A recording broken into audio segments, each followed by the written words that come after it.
Hello and welcome to the fifth chapter in our Class 12 Macroeconomics series. Today, we're going to unpack how the government's budget isn't just a game of numbers, but is actually the most critical blueprint for the entire nation's economy. Okay, let's dive right into this. Every year in February, all eyes are on the finance minister's budget speech. But is it really just a statement of accounts? Or is there a much bigger economic story hidden behind all those figures? Let's find out. So first things first, we need to understand why a government even needs a budget in the first place. What is its fundamental purpose? Well, any government budget really boils down to three core objectives. First, we have the allocation function. This is all about providing things that are essential for everyone, like roads and national security. Second is the redistribution function, which aims to reduce the gap between the rich and the poor. And third, the stabilization function. This is about managing the economy's ups and downs, like inflation or recessions, to keep it growing steadily. And the main tool the government uses to achieve all three of these objectives, growth, equity, and stability, is called fiscal policy. As you can see here, this policy is basically how the government uses its spending and its tax collection to steer and balance the economy. Let's dig a little deeper into that allocation function. You see, public goods, like national defense or roads, are very different from private goods. They're non-rivalrous, meaning if one person uses it, it doesn't reduce the availability for someone else. And they're non-excludable. You can't really stop anyone from using them. Now, because it's hard to make a direct profit from these, private companies usually don't provide them. And that's exactly why the government has to step in and allocate money for them in the budget. Now for the second function, redistribution. Through the budget, the government influences how income and wealth are distributed in the country, all with the goal of creating a more fair and just society. So how does this actually work? Well, the government uses what's called progressive taxation, which is a simple idea. The more you earn, the higher your tax rate. The money collected from these taxes is then directed towards those in need through subsidies, like for affordable food, or through other welfare schemes. At the same time, taxing luxury items at a higher rate also helps achieve this goal. Okay, now that we understand the objectives of the budget, let's deconstruct its components.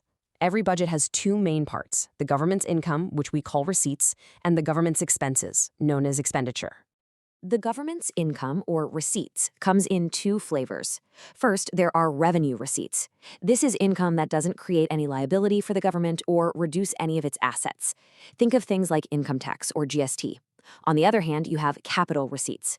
This income either creates a liability for the government, like borrowing money from the market, or it reduces the government's assets, like selling its stake in a public sector company, which is called disinvestment. And in exactly the same way, expenditures are also of two types. Revenue expenditure is for day-to-day running costs. Think salaries for government employees or interest payments on old loans. This doesn't create any new assets for the country. But then you have capital expenditure. This is a long-term investment that creates new assets for the nation, like highways, hospitals, or schools. This is the kind of spending that really benefits the economy in the future.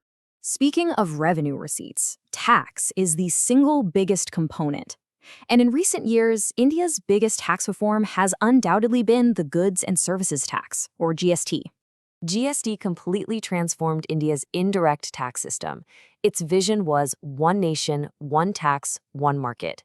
It basically merged several different central and state taxes into a single tax. Its biggest advantage is something called the input tax credit, ITC, which solved the problem of cascading taxes, tax on tax, which can ultimately make things cheaper for the common person. But what often happens is that the government's total expenses end up being more than its total income. This shortfall is what we call a deficit. The first type is the revenue deficit. This happens when the government's revenue expenditure is more than its revenue receipts. Think of it like your monthly expenses being more than your salary. It's a cause for concern because it shows that the government is borrowing just to cover its day-to-day running costs. In other words, it's dis-saving. Now for the most important indicator of them all, the fiscal deficit. This is the difference between the government's total expenditure and its total receipts, excluding borrowings. In simple terms, the fiscal deficit is the one number that tells you exactly how much money the government needs to borrow from the market that year to run the whole show. And finally, we have the primary deficit. You get this by taking the fiscal deficit and subtracting the interest payments on previous loans. This gives us a really clear picture of how much the government needs to borrow just for the current year's expenses, leaving aside the baggage of past interest payments. So what's the big deal about these deficits? Well, they aren't just accounting numbers. Through fiscal policy, they have a profound impact on the entire economy. And this brings up a really big question. When the government borrows a lot of money from the market to cover its deficit, does that have a negative effect on private investment? This leads us to the theory of the crowding out effect. The idea is that when the government borrows on a massive scale, the pool of available savings for the private sector shrinks. This can push interest rates up, making it more expensive for private companies to borrow and invest, effectively crowding them out of the market.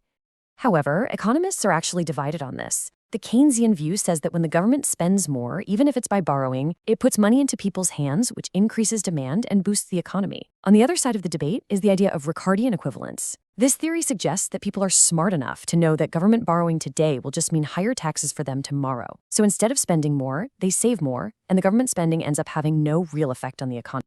To bring some discipline to government spending and deficits, India implemented the Fiscal Responsibility and Budget Management Act, or the FRBM Act, in 2003.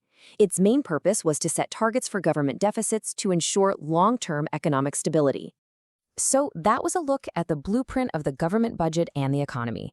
Now, let's test your understanding with a couple of questions. First question, what is the most fundamental difference between revenue expenditure and capital expenditure?